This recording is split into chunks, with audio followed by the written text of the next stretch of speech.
Hello guys, welcome to session number 7 of our KCET 2023 one-shot series. Today's topic would be system of particles and rigid body, popularly called as rigid body dynamics. So a lot of concepts, because this chapter is really huge, I've covered a lot of the concepts from the chapter in work power energy and Newton's laws of motion, the topics which do not require prerequisite from this chapter. So please do watch those videos before watching this so that you can cover this chapter as a whole. And yeah, like I mentioned before, I'll be doing the topics based on my flow. You have to watch right from lecture 1 if you want to make sure that you cover entire syllabus properly. You cannot just watch this video and skip some other video, because I've made sure that I've split the topics in such a way that I've covered everything, but it's not according to the NCERT order. So yeah, you have to watch the lecture in that way. And also I'm using a mouse, not a writing pad, so please do pardon me for the bad handwriting while writing. So I'll be continuing. The first topic would be body and rigid body. So a body, as you might know, would be anything that has a number of particles. So rigid body basically would be a body such that the distance between any of the two particles in the body will always remain the same. Like let's say this body is going at a velocity v, then even in that case the distance will still be fixed between the two particles of the body, and also the particles would be moving at the same velocity v. So that's like the basic definition of a rigid body. You can find it in the NCERT given as a very long elaboration, and you can for more understand, like if you want more understanding, you can go for it. Next one would be center of mass, a very important topic, and I've covered almost every single aspect required for CET. The applications, of course, you can watch the orientation session if you want to know how to approach these lectures, like what to do afterwards and everything. Also, you can send me a message on Telegram for notes or anything. I think I've disabled my Instagram, so yeah, you have to text me on Telegram for doubts or even notes for that matter. So the first one under COM, as you might know, like let's say I've taken a cube-shaped structure, and let's say the COM is right at the center. In this case, if they have, if the question is about where the COM would be located, like where the center of mass would be located, then the formula for that would be, as you can see over here, RCM. As like if you closely observe, it's given in vector notation, because you have to make sure that you consider the sign if it's given in vector. Like let's say it's given in coordination system. If it's a negative, then negative sign, then you have to include it as a negative. That's why it's vector notation. So yeah, there'll be a lot of formula using the highlighter. This is one formula, and over here R means it's in general. The RCM means in general what the coordinate of the center of mass would be. If they ask specifically for the x coordinate of the center of mass, it's this. If they ask you similarly for y and z, you can just replace the x with y1 and x1 with z1. Depends on which coordinate they've asked, or whether they've asked you in general RCM. So the next part would be like if there is a body of uniform distribution of mass. In that case, the COM, as you can see over here, it's the same case. Like let's say there's a body, and in that case, if it's having uniform mass distribution, a small part of it is taken, and that is dm. If you want to understand this, you have to watch all my lectures from the beginning. I've explained you the reason why we take dm. Dm means like a very small part of the body. So in that case, if you want to make sure that you consider the entire body, you have to use integrals. Like integral dm would be nothing but the entire mass. Like that's why I've written over here. The formula over here, by the way, is going to be this. If they've given you RCM, it will be RCM is equal to integral r vector notation dm. And usually what they do is they give you the dm in terms of areal mass distribution. I'll be telling you what that is below, but usually it will be given like it's denoted by sigma is equal to, they would have given you like some mass by some area, and that's the reason you have to write this as dm by dA, and then you have to multiply it by dA, and that would become sigma dA is equal to dm, and that dm you have to put it. So you can solve past paper if you want to get an idea of the applications. I'll be just mentioning the formula, and that'll be most of it. And I've also mentioned the type of problems which are only popular. I can't mention all the sums because these lectures would go on for a very long time. So as you can see over here, I've written integral dm, which is nothing but mass itself. Like this body is of mass m, so I've written the formula over here. That is one thing. That is another thing that you have to know. And the next one would be continuation of COM. As I've mentioned, it's almost like a whole chapter usually, but I've covered only the important points. So another thing that you have to know, where they ask a type of problem, but I've covered it as theory because it also like is a part of the theory. Let's say there's a body of mass m1 and there's a body of mass m2, and then let's say the COM is located somewhere over here, such that the distance from m1 of this COM would be r1, and the distance of the COM from m2 would be r2. In that case, the product of the mass and the distance of the COM from that body will always be constant, which means m1 r1 is equal to m2 r2. Now if they have given you, like let's say they've asked you COM from C1, in that case you have to use this formula. Notice carefully that it's COM from C1. In that case you have to do m2. You have to consider m2 times r, where r is the distance between C1 and like distance between center of mass of m1 and center of mass of m2. So that whole distance is r. And let's say if they've given you COM from let's say C2, if it was C2, then you have to make sure that this is m1. That's the only difference. So it should be the opposite. Remember, if it's C1, then it should be M2, and if it's C2, then it should be M1.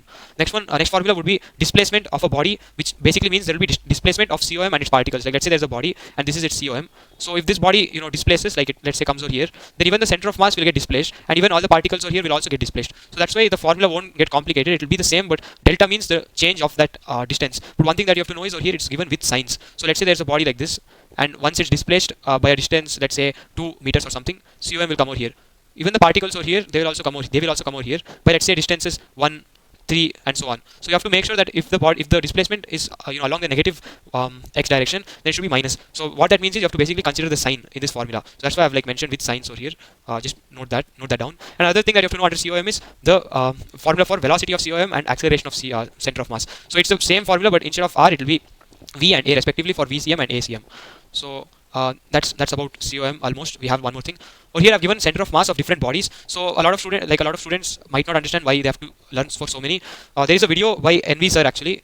He's a well-known teacher from Kota. Type COM NV sir trick. And if you type that, you'll be able to find a trick to remember the COM for all the body. And I've copy pasted his trick, so I'm giving him the credits. How you have to remember it, it's better you watch the video because you'll be able to like his way of saying it better. But basically, this means cinema time Hrithik Roshan Sri Devi. So it's CTHRSD, which means cinema time Hrithik Roshan Sri Devi. And later on, what you have to do is write 2, 3, 4, and write 4, 3, 2. And you have to put you have to put the dash for all of them. And over here you have to just write H, which you can obviously remember. And over here you have to remember this thing, pi 8, 3 pi, which you have to remember according to how he says it. This much is the only part where you have to remember. So how you have to write it, I'll be mentioning it again. You have to write cinema time Hrithik Roshan Sri Devi. You have to write 2, 3, 4 and 4, 3, 2. You have to put a line and write H, R. And over here pi 8, 3 pi. This much you have to remember. So this way you'll be able to remember COM for all the bodies. And if you're wondering what like the full form of CTHRSD is, then the full form I've drawn the structure. Here it's a cone, a solid cone. T means triangle. H means hemisphere. It's like a hollow hemisphere. And R means it's a ring. Like only this much of a ring. So center of mass would be from this point to the top. Or here also it would be from the center of this point to the top. And S means solid hemisphere. That's why I've drawn lines. And D means disc. So even for this it will be from the center to the top over here. So yeah, that's it. That's the trick. The credit is given to NV sir. So yeah, I'll just write it over here. The credit is given to NV sir from Kota.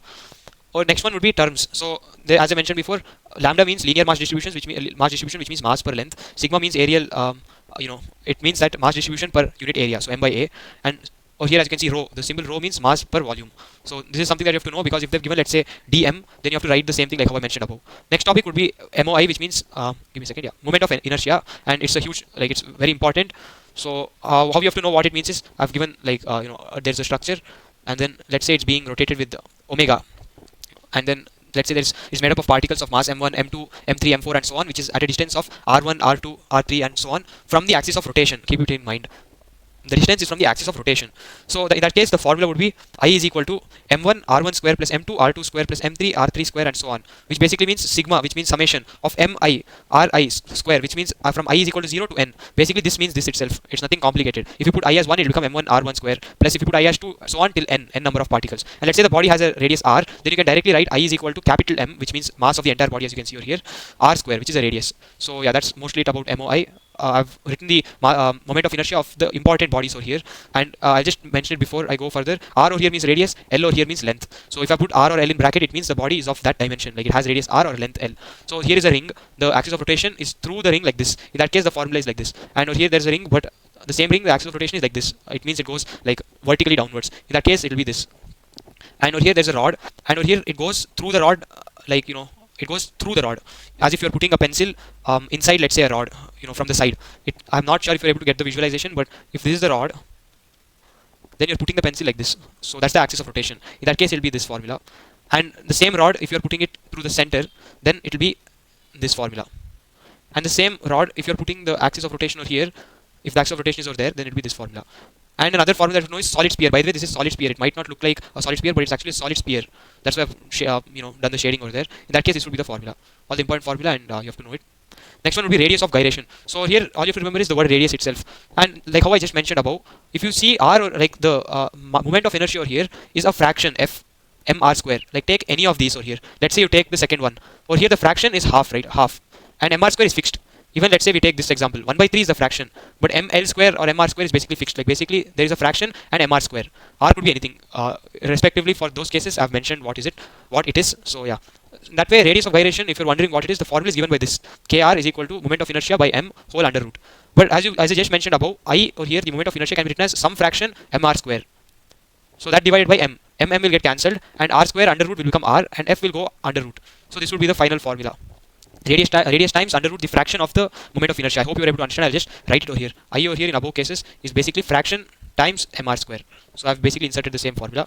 I'll be using this concept even further. That's the reason why I spent some time on it. Next one is parallel axis theorem. So let's say there's a body, and if this is a COM, let's say the axis of rotation which is passing through that COM is ICM, and let's say the moment of inertia which is about the axis of rotation at a distance d from COM, then this I, moment of inertia I, would be equal to ICM plus capital M, where M is the mass of the body, times d square, the distance from the ICM.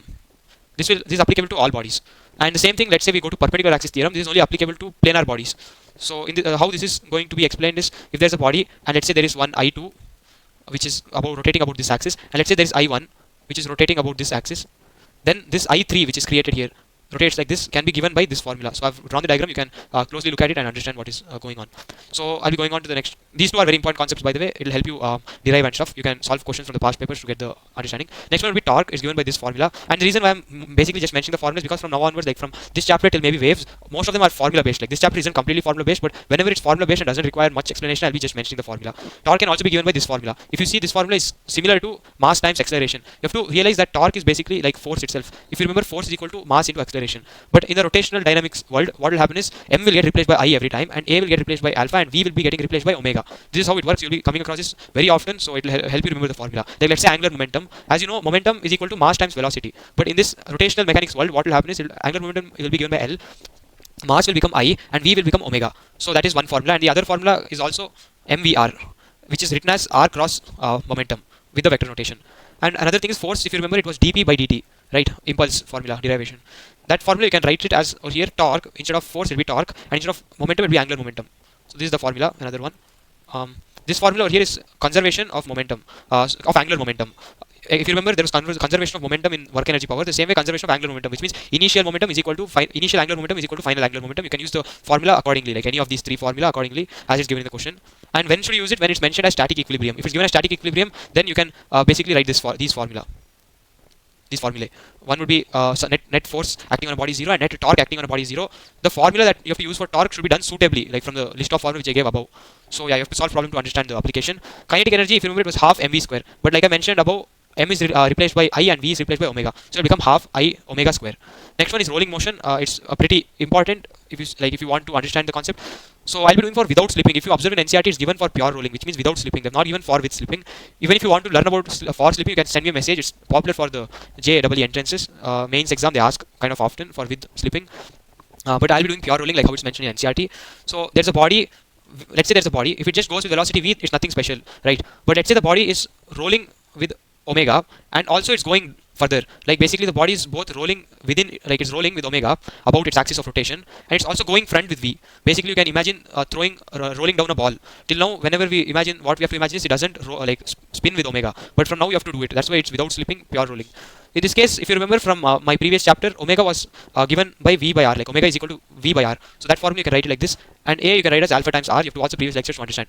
Kinetic energy, however, would be half mv square, which is obvious because of v, plus half I omega square, I being from this formula, kinetic energy formula. So this net summation, when we put omega as v by r, like how I mentioned above, and when we put I as fraction times mr square, like how I mentioned above, when we simplify it, we'll be getting this formula, and this is the main formula. This is the formula that you have to remember.